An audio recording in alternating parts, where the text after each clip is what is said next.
Assalamualaikum warahmatullahi wabarakatuh. Perkenalkan, saya Intan Kania. Saya Lamina Juli. Saya Alisa Salisul Hasanah. Saya Adam Alexander Lubis. Saya Bagas. Saya Karisa. Saya Nazma. Jadi di sini kita akan membuat video tentang perubahan sosial yang ada di Jalan Pemuda, yaitu OSEF. Sekarang kami berada di OSEF Pemuda yang terletak di kawasan Jalan Pemuda. Sebelum menjadi OSEF seperti sekarang, bangunan ini merupakan salah satu bangunan lama yang berada di kawasan Depok Lama.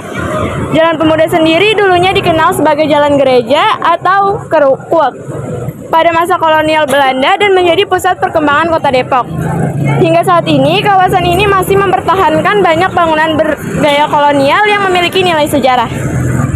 Nah, saat ini yang kita lihat, bangunan ini telah beralih fungsi menjadi OSEF Pemuda, yaitu sebuah tempat yang menyediakan berbagai kebutuhan sehari-hari masyarakat.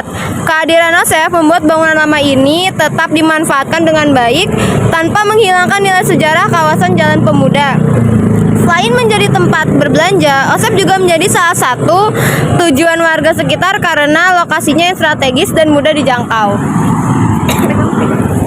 Perubahan sosial yang dirasakan masyarakat, yang pertama yaitu pergeseran pola konsumsi dan gaya hidup. Kalau dulu orang-orang biasa belanja di warung kelontong atau pasar tradisional yang jam bukanya terbatas dan serba seadanya, sekarang masyarakat lebih suka belanja di tempat modern yang mengutamakan kenyamanan. Yang kedua, pola interaksi sosial kita juga berubah. Kalau di warung tetangga, kita biasanya tawar-menawar atau sekedar bertukar kabar harian.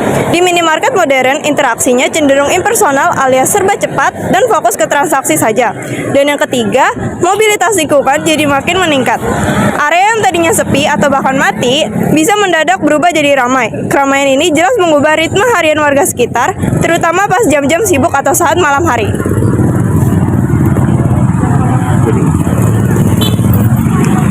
Teori sosiologi yang related ke peristiwa berikut antara lain adalah yang pertama ada teori fungsionalisme oleh Talcott Parsons yang mana dia menjelaskan bahwa masyarakat selalu menyesuaikan diri agar tetap seimbang.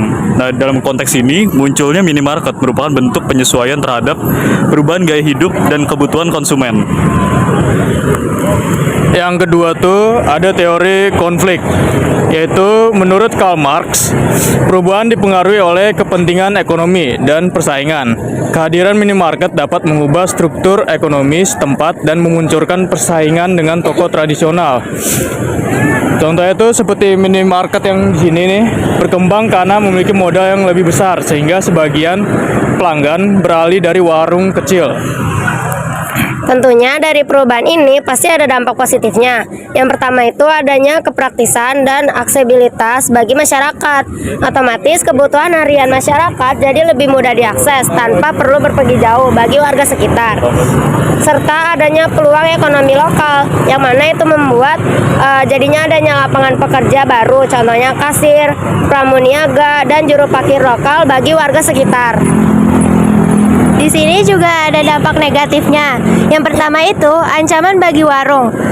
Pedagang kecil di sekitar lokasi bisa kehilangan pelanggan karena kalah bersaing secara modal, kelengkapan barang, dan juga kenyamanan tempat.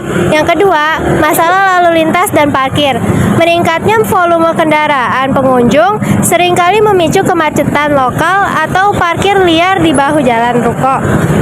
Konsumerisme. Kemudian akses dan promosi barang sering kali mendorong pola hidup masyarakat menjadi lebih konsumtif. Oke, sekian dari kami. Wassalamualaikum warahmatullahi wabarakatuh.